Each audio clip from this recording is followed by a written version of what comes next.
Hammaga assalomu alaykum. Kanalni qo'llab-quvvatlash uchun like, podpiska tugmalarini bosib qo'yinglar. Xo'sh, tillarni ko'rib chiqamiz. Katta time framedan boshlab kichigiga o'tamiz. Kimda kim biladigan bo'lsa, klassika bo'yicha hozir bitta tahlil qilib o'tamiz. Klassika bo'yicha bilsalaringizga trend liniyalarimizda har doim 3 ta kasaniya bo'ladi, 3-chisida, 4-chisida yorilib ketadi. Bu yerda bizda bitta kasaniya bor. Haftalik time frame bu. Haftalik time frame'da bizda bitta kasaniya bor va ikkinchi kasaniya bor bu yerda. 3-kasaniya hali yo'q. 3-kasaniya bo'lish ehtimoli katta juda ham, ya'ni narx pastga kelish ehtimoli juda ham katta. Nimagaki juda ham high o'rganga chiqib olgan, yuqorida narx 3-kasaniyaga kelish ehtimoli juda katta, ya'ni 2500-2400 narxlariga kelish ehtimoli katta. Xo'sh, nimaga bunaqa deydigan bo'lsalar, hozir sizlarga ichki strukturalar bo'yicha ham bir qator ko'rib ko'rsatib o'taman. D1 time frame'ga sekin oladigan bo'lsak, D1 time frame'imizda bizda mana bunaqa holat bor. Xuddi o'sha boyagi haftalikdagi ko'rib o'tkazaman sizlarga. Kasaniyalar bo'yicha, klassika bo'yicha 3 ta kasaniya bor bu yerda ham. Qaranglar. Bitta kasaniya, ikkinchi kasaniya, 3-kasaniya kelgani yo'qadi mana bu joy. Mana bu liniyaga kelgani yo'qadi 3-kasaniya. Endi ichkisini ko'ramiz. Ichki yana strukturani ko'ramiz. Fraktalni, globalni, fraktalni yana bitta keyingisi 3-qismdagi yana bitta liniyani ko'ramiz, trendli liniyani. Bu yerda mana bu joyda bizda ichki qismda mana bu joyda birinchi kasaniya bo'ladi mana bu joyda. Ikkinchi kasaniya bu joyda bo'ladi, mana bu joyda bo'ladi va 3-kasaniyani ko'rishlaringiz mumkin. Chotki bizga yorib bergan narx. 3-kasaniyamizda narx yorib bergan bizga. Xo'sh, endi nima bo'ladi deydigan bo'lsalaringiz, bizda retest holati, klassikani qoidasi bo'yicha qaraydigan bo'lsak, trendli liniyalarda retest holati bo'yicha bu retest holatiga yorgandan keyin retest holatiga chiqyapti. Ssenariy bo'yicha qaraydigan bo'lsak, bizda sell zonalarimiz bor. O'sha sell zonalarimizdan yana dalshi o'zini harakatini shu pastga davom ettirishi mumkin. Bu bitta qarash. Bu klassika bo'yicha hozir ko'rib chiqdik. Masalan, o'sha haftalik time frame'larda ko'rdik. Bizda bitta, ikkita kasaniya bor, globalniy trend liniya, 3-chisi hali yo'q. 3-chisiga mana bunaqa tarzda kelish ehtimoli bor. Mani ideyam bo'yicha shunaqa kelish ehtimoli bor 2600-2500 narxlariga. Ichki strukturasini ham ko'rdik jigarlar. Ichki strukturasini ham mana ko'rishlaringiz mumkin. Bu yerda ham bitta, ikkita kasaniya, 3-kasaniya hali yo'q. Mana bu joyga kelish ehtimoli va 3-kasaniyada mana bu liniyamizni yorib, yana pastga dalshi shunaqa kelish ehtimoli juda yuqori. Bilasizlar, men day traderman va uzoq muddatlarga analiz qilib harakat qilaman bozorni o'shanday yurg'izishga qo'ldan kelgancha. Yana ichki strukturasi, yana bitta ichki strukturasiga qaraydigan bo'lsak, ko'rishlaringiz mumkin. Bu yerda bitta kasaniyani ko'rsatdim mana. Bu yerda bitta kasaniya, mana bu yerda 2-kasaniya va 3-kasaniyani ko'rishlaringiz mumkin yorgandan keyin bizda retest holati va yana mana bu fraktalniy liniyaga ikkinchisiga kelib berishi mumkin. Shunaqa ideya.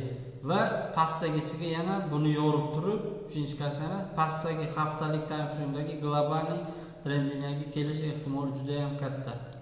Endi boshqa tomondan ko'rib chiqamiz. M30 ga olamiz. Bizda mana bunaqa holat bor M30 da ham. Qaranglar. Bu yerda mana bunaqa holat bor M30 da ham.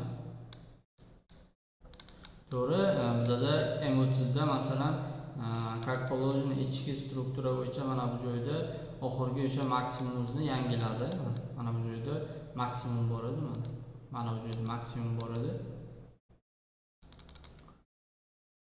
Oxirgi maksimum yangilagandan keyin keldi, retest qilib, dalshi mana bu o'rvinimizni, kuchli o'rvinimizni mana yorgandan keyin xuddi mana bu bitta kasaniya, ikkita 3-chi kasaniyada yorib turib, o'sha impuls bilan bayga o'tib yubordi. Bizda bay zelkalarimiz bor edi va bay signal berilgandi kanalga.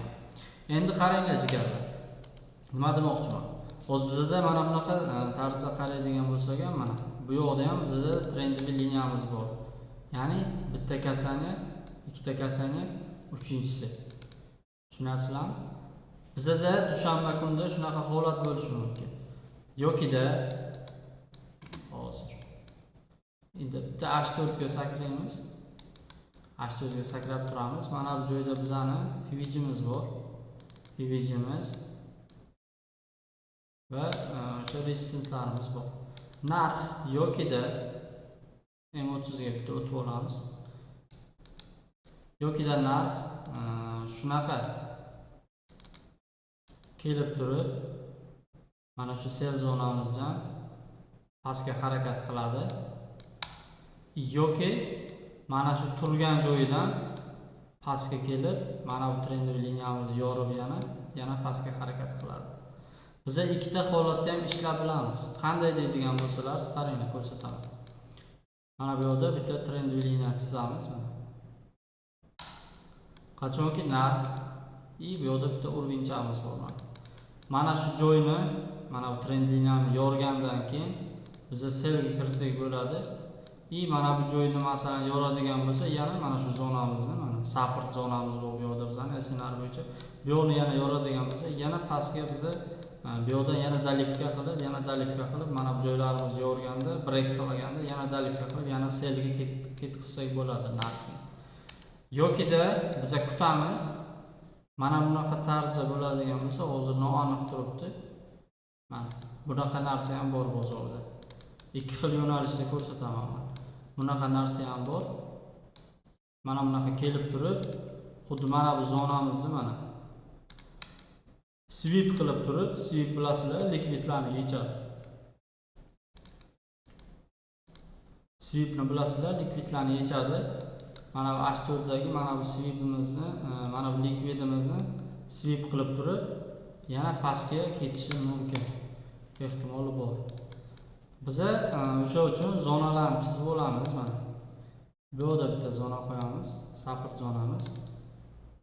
Bu yerda bitta qo'yamiz. Mana bu yerda sell zonamiz. Bu yerda yana bitta zona bor.